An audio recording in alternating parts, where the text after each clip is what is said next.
Hey everybody, Aaron Cowan, Sage Dynamics, and this is the Modlite PL350 weapon-mounted light.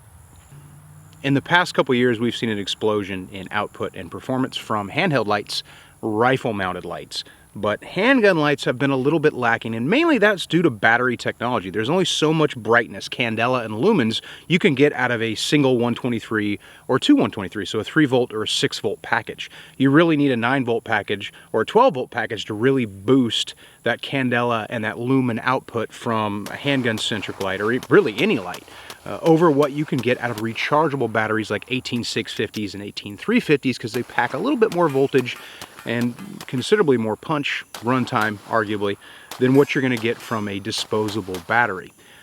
Some people are still a little apprehensive to get into rechargeables, but I'm telling you right now, it is the future.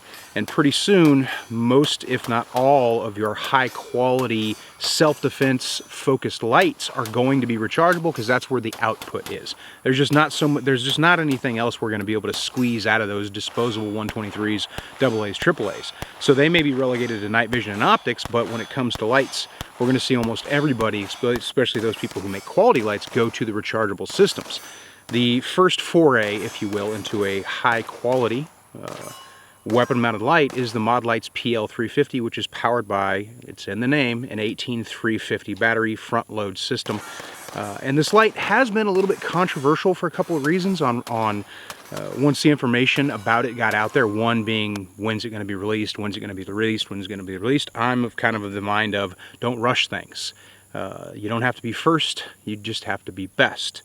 So when things get pushed back, and we've seen that with other products in the past, because there's always this demand to put things out as quickly as possible, it doesn't really bother me, because it means they're probably working out the bugs, or it could be supply chain issues, because the past couple of years have been a little messed up because of COVID and things like that.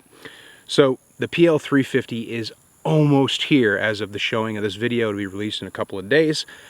And I have had a pre-production and a production model for some time, helping them identify any potential problems, and also just doing a review, which is the purpose of this video, my 2,000 round review on the Modlite PL350. The most controversial thing, of course, is this light does not have a momentary only feature. All I'm really going to say about that is, if you have to have a momentary only feature, go use a light that doesn't perform as well. Because right now, that's all you're going to be able to get that's on the market. So your Streamlights, your Surefire, some of the other brands that are out there that have momentary only features, go use one of those. If you're looking for horsepower, you're looking for candela, you're looking for lumen, and you're looking for interchangeable heads, and you're looking to be able to replace the battery without taking the light off of the firearm, which is kind of a small consolation, but I think it's a pretty cool feature. The Modlite PL350 is the only light currently that allows you to do those things. Momentary only is a feature that once I started learning and getting some experience with low light use, especially weapon light use, I didn't really need, because all switches, if you think about it, are momentary only. I can go up, down, up, down, up, down, on, up, down, up, whatever I need to do. Turn the light on, turn the light off. So that's momentary only. So I don't need a redundancy. So I don't need a momentary only type switch. The Modlite does not include that feature. When it comes to low light stuff, the light is there for a reason. So if I need to shoot, I need the light. I don't want to compromise my daytime grip. And I've done a video specifically on this topic. I don't want to compromise my shooting grip in order to momentarily activate a light. I need the light on. I'll turn the light off when I don't need the light. And of course, there's all kinds of nonsense you can get into about what-ifing, because you can what-if anything to death. Well, the light's going to give away your position. And I'm like, yeah, I totally understand that, but I can't shoot without the light, can't PID without the light. So if I'm shooting, then I need to have the light on. So the whole giving my position away is kind of moot. And being able to turn the light off potentially a fraction of a second, a fraction of a second sooner, I don't really see beneficial over the advantages of just going constant on, gripping the gun with your traditional, most experienced, most practiced grip, and then turning it off when you don't need it anymore. So now that we got that out of the way, what about performance? Well, the cool thing about the PL350 is it's already working off of Modlite's native heads. What that means is you can use the PLH V2 or the OKW head on the light.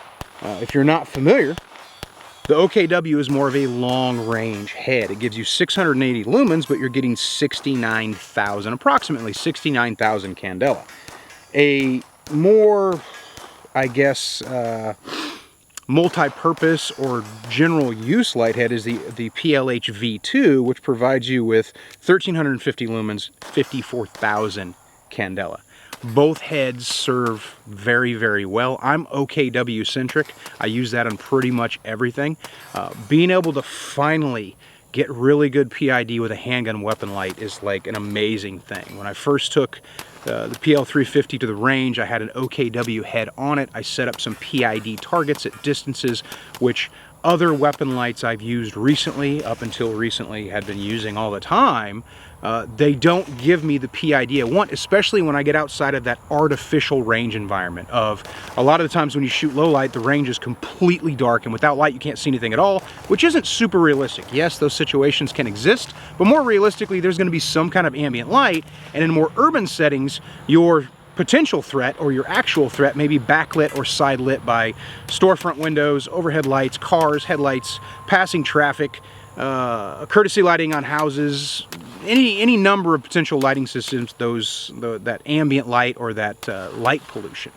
Having a light that can go through those barriers, what we call photonic barriers, is what I want. And if handgun is my primary weapon for self-defense in those low light situations, I need a handgun mounted light that's going to be able to cut through those barriers and PID even if my threat is backlit. Obviously, most lights are going to do very, very well in an environment where there's no ambient lighting or no light pollution. So getting into the actual review, 2,000 rounds. Like I said, I had a pre-production model, but I waited until I had the actual production model to put it through the 2,000 round review process for video. 2,000 rounds. With weapon mounted lights, I still do some of the same standardized testing that I do for optics, which means drop tests and the burn down. Very first thing I did once I got some rounds underneath it, first 500 rounds underneath the PL350, is I went ahead and did the burn down. And what I was looking for in the burn down is that accelerated rate of fire 500 rounds as quickly as possible going to cause any issues that I wouldn't notice with the same 500 rounds over a much longer period of time. So really what we're looking for is a lot of recoil, and as that heat builds up, to see if that's going to cause any problems with the lighting body itself. So here's your burn down.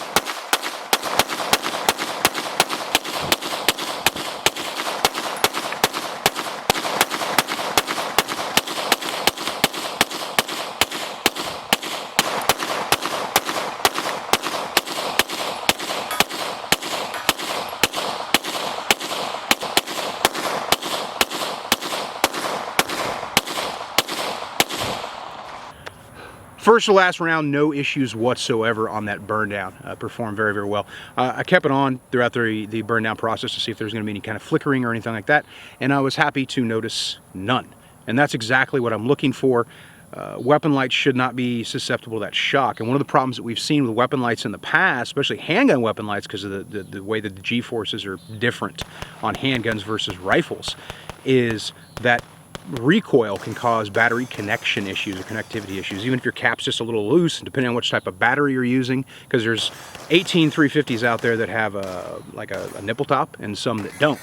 I tried both batteries in the light. Both of them worked throughout the 2,000 round review process with that recoil, no flickering, no fading, no issues like that.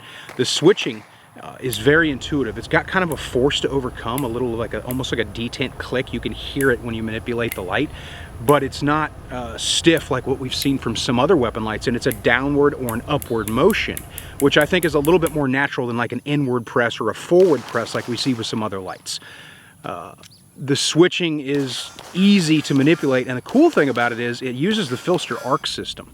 So if you don't like the length, you can change it, and the kit comes with 2 recoil lugs. So you have a 1913 or a universal, and then it has multiple switching options for those rear paddles, so you can get longer or shorter. Because some guns have shorter trigger guards, some guns have very large trigger guards, so you need to change that reach. Unfortunately, at the time, the PL350 doesn't really lend itself well to subcompact pistols for obvious reasons, but it is available for compact, full size. Anything 1913 or universal is going to fit. One thing that stands out that some people have commented on, and even I notice it too, is the light does extend a little bit further away from the gun than what some people are used to. If you have to have the aesthetics, for some reason people like to have a weapon light flush to their gun, again, this light's not for you. Those lights give up a lot of candela because their lenses are so shallow in order to get that aesthetic or that concealability. I think a lot of people it's aesthetic, but for some people it legitimately is a concealability issue. This light's not going to give you that. This light's more of a hard use, or I guess duty carry, but I don't think this is something to be relegated just to duty. If you're already carrying a full-size weapon light, then this light can obviously be concealed. It's a similar length to what you get from like a Surefire 300V, and that extended length gives us a little bit more standoff. So if you find yourself in the situation where you have to shoot from close quarters, you have an actual extended standoff device. You could also use it in exigent circumstances to like break a window or something like that. But its main purpose is to give you throw, to give you the lumens, to give you the candela. It attaches to the gun with a Torx, which makes it harder to remove. It's not a quick release system like a pull out or a pull down or anything like that. But ultimately, you don't really care because you just take the head off to change the battery. So once you put it on the gun, you can just leave it there. Durability and functionality, of course, is a concern. Over the 2,000 round review process, I shot a lot on the guns during the day, but I paid the most attention to it obviously in low light. So I spent a lot of time in low light on the range using both the OKW and the PLH V2 heads. This review isn't about those heads. There's other information. In fact, I've done reviews on both of them. You can find them on the channel. I gravitate more towards the OKW head, so that's the one I use primarily, but the PLH V2 is also a very good head. And I already kind of talked about how it gives me an increased positive identification capability over other handgun weapon lights, and that's probably my favorite feature. As far as functionality and durability, the switching system functioned exactly how I'd want it to. It didn't stutter on me, it didn't stick on me. Draw stroke to weapon light activation, I didn't have any issues there.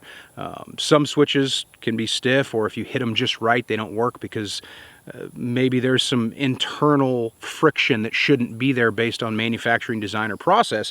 Not something I encountered with this. The switching system works great. Next issue of durability, of course, is, the drop tests. Weapon lights can get beat up pretty well. Yes, you could potentially drop your gun, but what's more likely is the weapon light's just going to come in contact with the environment, especially if you do a lot of personal practice. It's very high tempo if you're working cover and concealment and barriers. If you take a class where you have to do the same, or you got to work around vehicles, hard edges, surfaces, VTACs, whatever, lights can get beat up pretty easily. So I went ahead and did my drop test every 500 rounds for a total of 4 drop tests for the purpose of this video.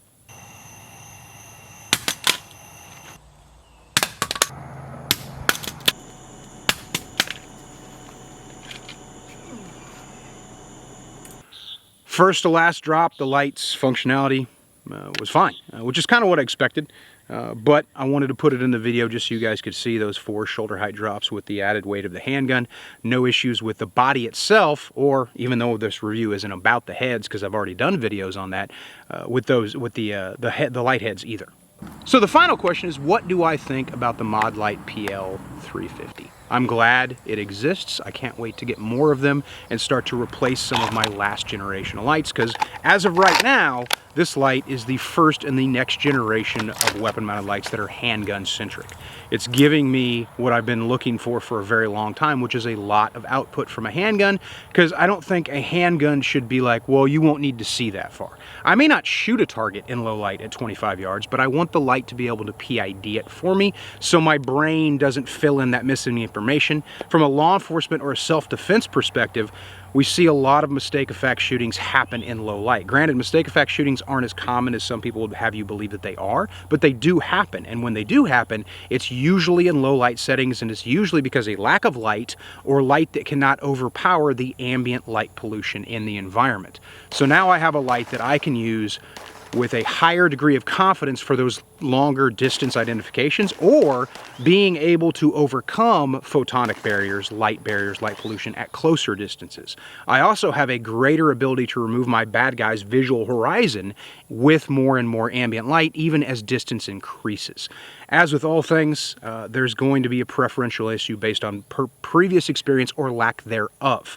If you haven't taken a functional low light course, with modernized low light technique, I highly encourage you to do it. And those of you who are on the fence about why, oh, I don't want a light that doesn't have momentary only, I would encourage you to go ahead and check out a class and see if after 2 days of good quality low light training you still hold that opinion.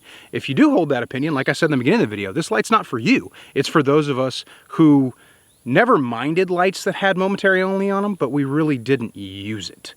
And now that it's not there, I'm not going to miss it because I can actuate and manipulate the switch to do what I needed to do. This is going to be my go-to light until something more impressive and just as durable and just as well thought out comes along. But for right now, this is pretty much king of the hill when it comes to weapon-mounted lights. And I highly encourage you, if you are one of those people that likes to have that ability, you're already carrying a full-size weapon light, go ahead and get rid of that one and get this one. I'm Aaron Count with Sage Dynamics. Train accordingly.